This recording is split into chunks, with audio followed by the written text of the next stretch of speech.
समय कोई रेखा नहीं है जिसे उंगली रखकर नापा जा सके।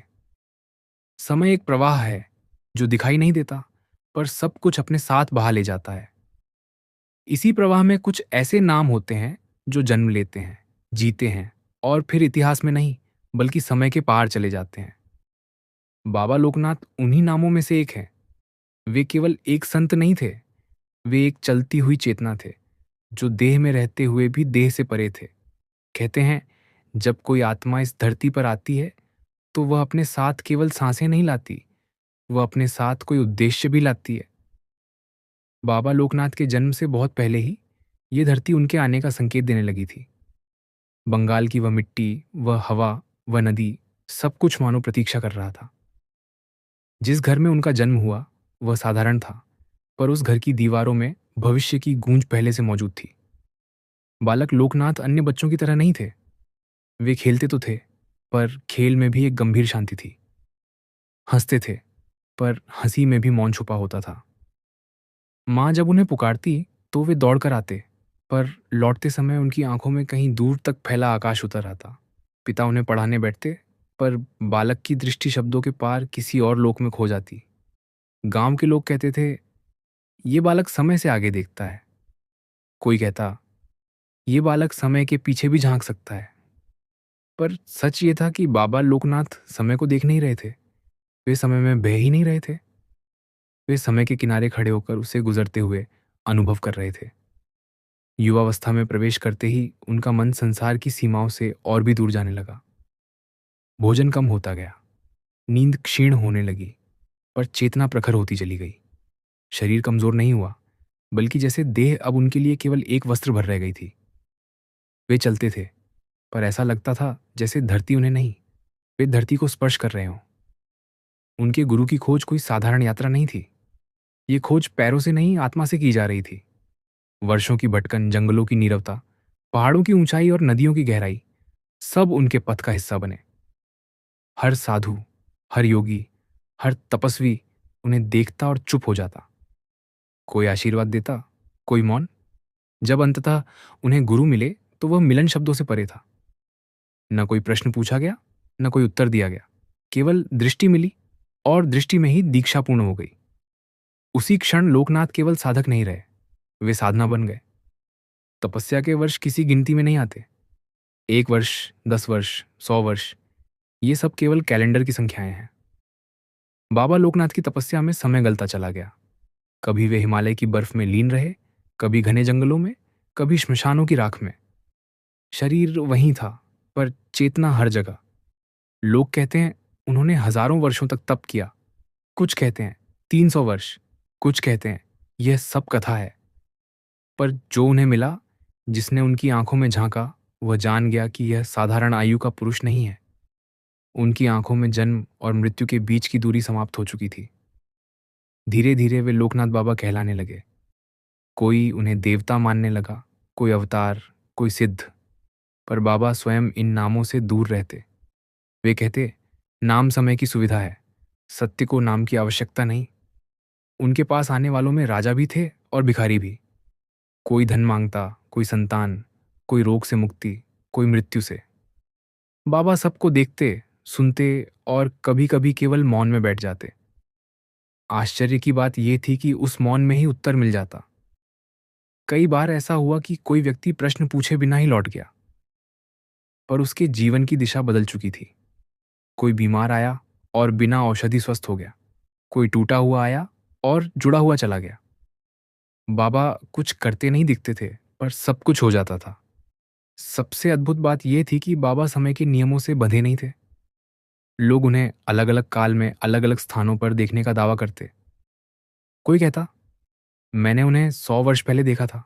कोई कहता, वे अभी भी वही हैं। कोई कहता, वे चले गए। पर सच्चाई ये थी कि बाबा आए नहीं थे, गए भी नहीं थे। एक बार किसी ने उनसे पूछा, मृत्यु क्या है? बाबा मुस्कुराए, बोले, मृत्यु वो भ्रम है जो समय को वास्तविक मान लेने से पैदा होता है। उनके शब्द सरल होते थे, पर अर्थ गहरे। वे कठिन शास्त्र नहीं समझाते, वे जीवन को पढ़ना सिखाते।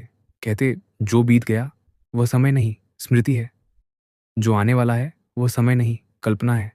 जो अभी है वही द्वार है। धीरे धीरे उनकी उपस्थिति ही उपदेश बन गई। वे जहां बैठते वहां शांति जम जाती, हवा तक धीमी हो जाती।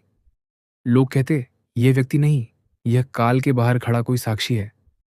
फिर वह समय आया जब लोगों ने कहना शुरू किया, बाबा दिखाई कम देने लगे हैं। कोई कहता, वे ध्यान में हैं। कोई कहता, वे अंतर ध्यान हो गए। पर जिनकी दृष्टि खुली थी वे जानते थे, बाबा कहीं गए नहीं हैं। वे बस उस बिंदु पर चले गए हैं जहां समय समाप्त हो जाता है। उनकी देह वहीं थी, पर देह में रहने वाला अब समय के नियमों में नहीं था।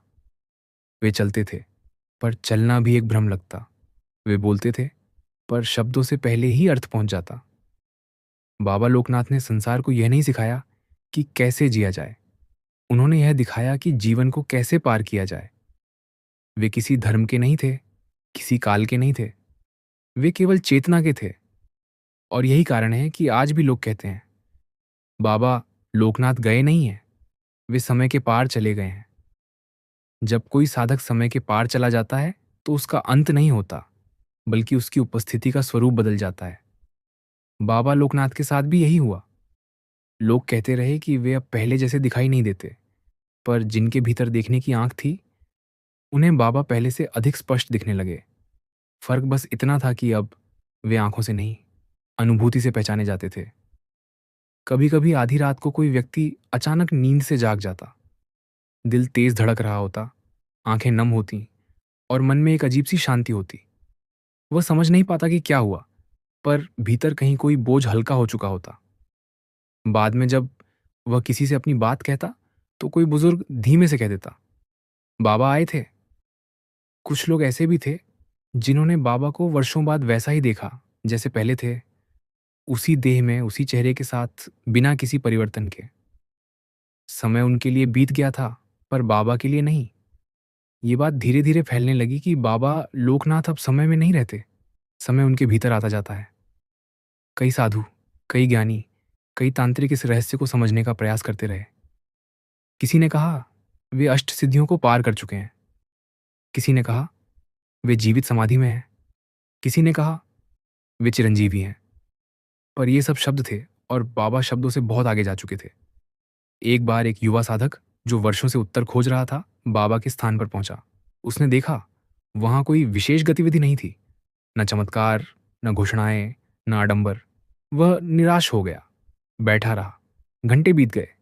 फिर अचानक उसे लगा जैसे किसी ने उसके भीतर वर्षों से जमा भय को हाथ रखकर हटा दिया हो। उसकी आंखों से आंसू बहने लगे। बिना किसी शब्द के, बिना किसी स्पर्श के उसका जीवन बदल चुका था। वह उठा और केवल इतना बोला, अब समझ आया बाबा क्यों समय के पार हैं। क्योंकि वे कारण नहीं बनते, वे परिणाम हैं। बाबा के बारे में एक बात बार बार सामने आती रही, वे किसी को बांधते नहीं थे, न शिष्य बनाते, न अनुयायी। वे कहते, जो मुझे मानता है वह मुझसे दूर हो जाता है, जो स्वयं को जानता है वही मेरे पास आता है। उनकी शिक्षाएं किसी ग्रंथ में नहीं बंधी थीं, वे हवा में थीं, मौन में थीं, जीवन के छोटे छोटे अनुभवों में थीं। वे कहते, यदि तुम्हें सत्य चाहिए तो प्रश्न मत पूछो, प्रश्न समय में होते हैं, अनुभूति समय के पार होती है। धीरे धीरे यह भी स्पष्ट होने लगा कि बाबा लोकनाथ का जाना, आना, दिखना, ये सब देखने वाले की अवस्था पर निर्भर करता है। जो भय में था उसे वे रक्षक लगे, जो दुख में था उसे वे सहारा लगे, जो जिज्ञासु था उसे वे रहस्य लगे, और जो तैयार था उसके लिए वे दर्पण बन गए। कहा जाता है कि एक बार किसी ने उनसे पूछा, क्या आप अमर हैं? बाबा ने उत्तर दिया, जो जन्मा ही नहीं वह मरे कैसे? ये वाक्य सुनने में सरल था, पर इसके भीतर पूरा ब्रह्मांड समाया हुआ था। उन्होंने कभी यह दावा नहीं किया कि वे विशेष हैं। उन्होंने बस ये दिखाया कि विशेष होना कोई लक्ष्य नहीं, बल्कि एक बाधा है। समय बीतता रहा, पीढ़ियां बदलती रहीं, राजा गए, राज्य मिट गए, सीमाएं बदली, पर बाबा लोकनाथ का नाम किसी इतिहास की किताब में नहीं, बल्कि लोगों की सांसों में जीवित रहा। माँ अपने बच्चे को सुलाते समय उनका नाम लेती, वृद्ध अंतिम सांस में उन्हें याद करता, और साधक मौन में उन्हें महसूस करता। कई बार आपदाओं के समय लोगों ने एक अजीब अनुभव साझा किया। ऐसा लगा जैसे कोई अदृश्य शक्ति मार्ग दिखा रही हो। कोई सही समय पर रुक गया, कोई सही समय पर मुड़ गया और बच गया। बाद में जब उन्होंने उस अनुभव को शब्द देने की कोशिश की, तो केवल एक ही नाम सामने आया, लोकनाथ। पर बाबा लोकनाथ किसी के रक्षक बनकर नहीं बैठे थे। वे बस उस चेतना की तरह थे जो तब प्रकट होती है जब मनुष्य स्वयं को छोड़ने को तैयार होता है। वे हस्तक्षेप नहीं करते थे, वे हस्तक्षेप की आवश्यकता ही समाप्त कर देते थे। सबसे गहरा रहस्य यह था कि बाबा लोकनाथ ने कभी स्वयं को समय के पार जाने वाला नहीं कहा। उन्होंने कहा, समय ही मनुष्य की कल्पना है। जब कल्पना टूटती है तो पार जाने जैसा कुछ बचता ही नहीं। उनके अंतर ध्यान को लेकर बहुत सी कथाएं हैं। कोई कहता उन्होंने देह त्याग दी, कोई कहता वे आज भी उसी देह में हैं। पर सत्य यह है कि उन्होंने न देह छोड़ी न रखी। उन्होंने देह को भी समय की तरह पार कर लिया। आज भी जब कोई सच्चे भाव से उन्हें याद करता है तो कोई आकृति नहीं दिखती, कोई आवाज नहीं सुनाई देती।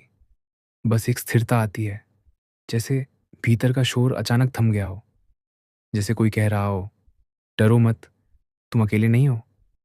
बाबा लोकनाथ की कथा यहाँ समाप्त नहीं होती, क्योंकि जो समय के पार है उसकी कथा कभी समाप्त नहीं होती। ये कथा हर उस व्यक्ति में चल रही है जो भीतर झांकने का साहस करता है। हर उस क्षण में जब मनुष्य स्वयं को थोड़ा सा छोड़ देता है। वे गए नहीं, वे रहे नहीं, वे हैं उस जगह जहां होना और न होना दोनों अर्थ खो देते हैं। और शायद यही कारण है कि आज भी जब समय बहुत तेज भागता है, कहीं ना कहीं कोई शांत स्वर गूंजता है, समय को मत पकड़ो, खुद को छोड़ दो, वही मैं हूं